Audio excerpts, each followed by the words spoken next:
नज़र तो सबके पास है, फ़र्क तो नज़रिए का है। 29 नवंबर 2016 का वो दिन शायद ही कोई भूला होगा, जिसे उस समय को और उस समय जो व्यक्त की गई भावनाओं को लिखा है भावना अरोड़ा ने। आइए उनसे बातचीत करते हैं और जानते हैं कि उनका इस पुस्तक को लिखने का मेन उद्देश्य क्या है।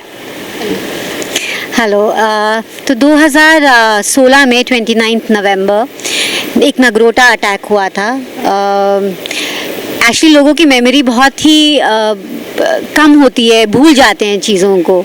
तो अब मुझे तो पता भी नहीं कि कितने लोगों को ये याद होगा कि 2016 में एक नगरोटा अटैक हुआ था, जिसमें हम अपने 7 जवान खो दिया था हमने।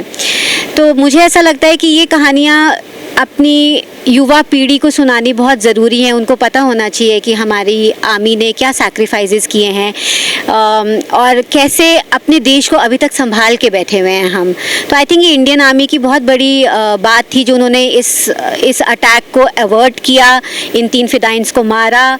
और उसके बाद सिर्फ आर्मी नहीं, एनआईए ने 2018 में अरेस्ट किए थे, जो कि 4 लोकल एड्स थे, हेल्प थी, जिन्होंने फिदाइंस को हेल्प किया था इस नगरोटा कैंप में घुसने के लिए। तो वो कश्मीर की शोपिया डिस्ट्रिक्ट में रहते थे वो 4 लोग, और उनमें से जो एक आदमी था वो जैश ए मोहम्मद और लश्कर ए तोयबा के कैंप्स अटेंड कर चुका था और उस पार से आया था ड्यूरिंग द रिहैबिलिटेशन पॉलिसी जो कि पॉलिटिशियंस ने शुरू की थी कि ये लोग उस पार चले गए हैं, इनकी डेवलपमेंट के लिए हमें इनको वापस बुला लेना चाहिए क्योंकि इनके रिश्तेदार यहाँ हैं। बट ये नहीं रियलाइज़ किया कि ये लोग they are actually bedding the terrorism in India, क्योंकि इन लोगों को सब मालूम है कि वहाँ पे कैसे ट्रेनिंग लेकर आते हैं, उन्होंने कैंप्स अटेंड किए हुए हैं, उनको सब सीक्रेट्स के बारे में मालूम है। तो ये इस तरीके के अटैक इंडिया में जब होते हैं तो ये लोग इन्वॉल्व हो जाते हैं। मैम, आपको ये विचार कैसे आया कि इस पुस्तक का नाम जो आपने लिखा है नगरोटा अंडर सेज, तो वो किस माध्यम से प्रकाशित की है आपने? तो जब आप किताब पढ़ेंगे तो आपको पता लगेगा कि ये ऑपरेशन जो था, मतलब सुबह शुरू हुआ था कुछ 5:30 बजे और करते करते शाम हो गई थी। तो इन टेररिस्ट ने, ये जो टेररिस्ट थे, ये बाहर खड़े हो गए थे ऑफिसर्स और फैमिलीज़ के घरों के बाहर, और अब इनडेफिनेट फायरिंग कर रहे थे, बहुत बुरी तरीके से फायरिंग कर रहे थे, जिसके अंदर काफ़ी कैजुअल्टीज़ भी हुई। तो ये बहुत देर तक चला है, इस वजह से इसका नाम नगरोटा अंडर सीज रखा गया है। इस बुक को लिखने में आपको कितना टाइम लगा? इस बुक को लिखने में मुझे 5 साल लगे। ये शायद मेरी सबसे ज़्यादा समय जिसमें लगा है मेरे को लिखने में, वो ये किताब है। 5 साल लगे क्योंकि ये बहुत हैवी रिसर्च थी। और क्या होता है ना कि ये जो किताबें होती हैं, इनको बहुत रिस्पॉन्सिबली आपको हैंडल करना पड़ता है, क्योंकि आप देश के बारे में लिख रहे हैं, आप इंडियन आर्मी के बारे में लिख रहे हैं, आप एनआईए के बारे में लिख रहे हैं।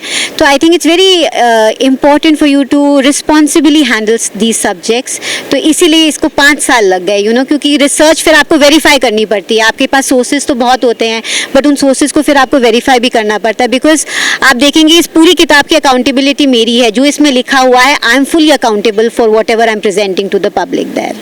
ये बुक किस किस लैंग्वेज में है, और अगर जैसे कि आप बता रहे हैं आज ये लॉन्च हो रही है इंग्लिश में है, इसके और क्या इसकी ट्रांसलेशंस भी हैं, और ये कैसे मिलेगी, लोगों तक कैसे पहुंचेगी? ये अभी तो अंग्रेज़ी में ही हमने लिखी है, end of course translation rights है मेरे पास।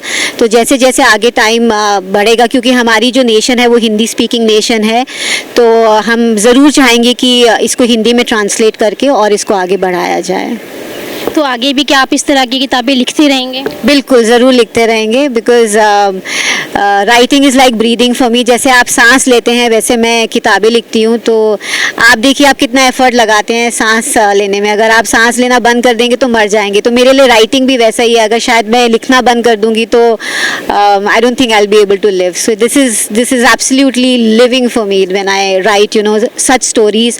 और जब इतना प्यार मिलता है ऑडियंसेस का, जब वो लोग पढ़ते हैं और अप्रिशिएट करते हैं मेरे काम को, तो बहुत अच्छा लगता है। It's very satisfying.